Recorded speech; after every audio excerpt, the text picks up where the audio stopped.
നമുക്കെപ്പോഴും വേണ്ടത് എന്താണെന്ന് വെച്ച് കഴിഞ്ഞാൽ മതസൗഹാർദ്ദം. എനിക്ക് തോന്നുന്നു കുറച്ച് നാളുകൾക്ക് മുമ്പ് ഇന്ത്യയിൽ ആരൊക്കെയോ, അതായത് ഒരു മതസൗഹാർദ്ദത്തിന്, ഇന്ത്യ എന്ന് പറയുന്ന മതസൗഹാർദ്ദ രാജ്യമാണ്, അവിടെ ആരൊക്കെയോ മതവൈരാഗ്യത്തിന്റെ വിത്തുകളും വിതച്ചിരിക്കുന്നു. ഒരുപാട് ആൾക്കാർ ഈ സോഷ്യൽ മീഡിയയിൽ പറയുന്ന കമന്റ് ബോക്സിനകത്ത് വരുന്ന ഒരുപാട് അധിക്ഷേപങ്ങൾ ഞാൻ ഇതുവരെ ഒരിടത്തും ഞാൻ റിയാക്ട് ചെയ്തില്ല. ഇതൊക്കെ ചുമ്മാ ഡെയിലി ന്യൂസും കാര്യങ്ങളൊക്കെ കാണുമ്പോൾ അതിങ്ങനെ കാണുകയും അത് വായിച്ച് മുൻപോട്ട് പോകുകയും മാത്രമാണ് ചെയ്യുന്നത്. എന്തൊക്കെ പ്രശ്നങ്ങളാണ് നടക്കുന്നത്, എന്തെങ്കിലും ആൾക്കാരാണ് മരിക്കുന്നത്.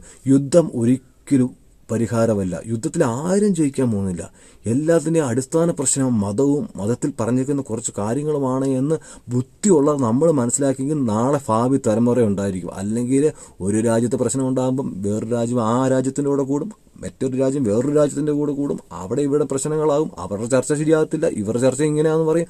ലാസ്റ്റ് അവിടെ അടിയായി ഇവിടെ അടിയായി പ്രശ്നങ്ങളോട് പ്രശ്നങ്ങളായി മാറും. പക്ഷേ ഇതിൻ്റെ അകത്ത് കിടന്ന് ചാവുന്ന ആരാ? ഈ നേതാക്കളുണ്ട്, മത നേതാക്കളുണ്ട്, രാഷ്ട്രീയ നേതാക്കളുണ്ട്, അതിനെ സപ്പോർട്ട് ചെയ്യുന്ന വേറെ കുറച്ച് നേതാക്കളുണ്ട്. ഇവരെപ്പോഴും സേഫാണ്. നമ്മൾ സാധാരണക്കാർ എപ്പോഴും മനസ്സിലായി. ഇപ്പോൾ കമന്റ് ബോക്സിൽ വന്ന് പറയുന്ന ആൾക്കാർ ഓർത്തോണം, എല്ലാം മത നേതാക്കളും ശരി, രാഷ്ട്രീയ നേതാക്കളും ശരി, അവരെ സപ്പോർട്ട് ചെയ്യുന്ന ആൾക്കാരാണ് ശരി, ഇവരെല്ലാവരും എപ്പോഴും സേഫാണ്. കാരണം അവർക്ക് എപ്പോഴും അനുയായികൾ കാണും, അവരെ സേഫാക്കാൻ വേണ്ടി പട്ടാളക്കാർ കാണും, പല കാര്യങ്ങൾ കാണും, അവർക്ക് സെക്യൂരിറ്റികൾ കാണും.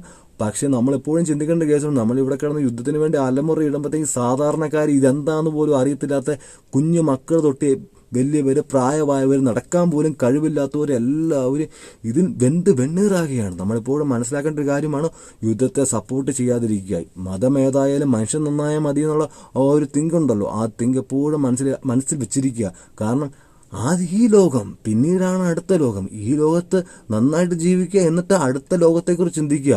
ഇപ്പോൾ വേറൊരാളെ കൊല്ലുന്ന രീതിയെക്കുറിച്ചും അല്ലെങ്കിൽ വേറൊരാളെ ജീവൻ കളിയാക്കുന്നതിനെക്കുറിച്ചും അവരുടെ ജീവൻ ഇല്ലാതാക്കുന്നതിനെക്കുറിച്ചും ഒന്നും ചിന്തിക്കാതെ നമ്മൾ തൊട്ട ഒരു അയൽപക്കത്തുള്ള ഒരാളെ എങ്ങനെ സഹായിക്കാം, മറ്റൊരാളെ എങ്ങനെ സ്നേഹിക്കാം എന്നുള്ളൊരു ചിന്തയിലേക്ക് നമ്മൾ മുന്നോട്ട് വരണമെന്നതാണ് എനിക്ക് ഈ വീഡിയോയിലൂടെ പറയാനുള്ളത്. എനിക്ക് തോന്നുന്നു 2023 ഒക്ടോബർ 7 ഫസ്റ്റ് ആക്രമണം നടന്നത്. അന്ന് പാലസ്തീന് ഇസ്രായേൽ കയറി ആക്രമിക്കുകയായിരുന്നു. അതിനോട് റിറ്റാലിയേഷൻ തിരിച്ച് പാലസ്തീന് കയറി, അതായത് ഗാസ കയറി ഇസ്രായേൽ ആക്രമിച്ചു.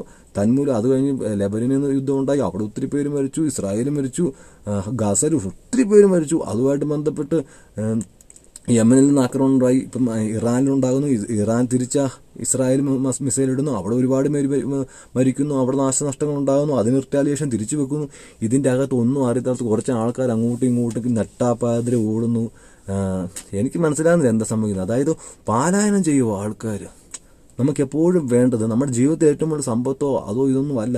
നമുക്കെപ്പോഴും വേണ്ട സമാധാനമാണ്.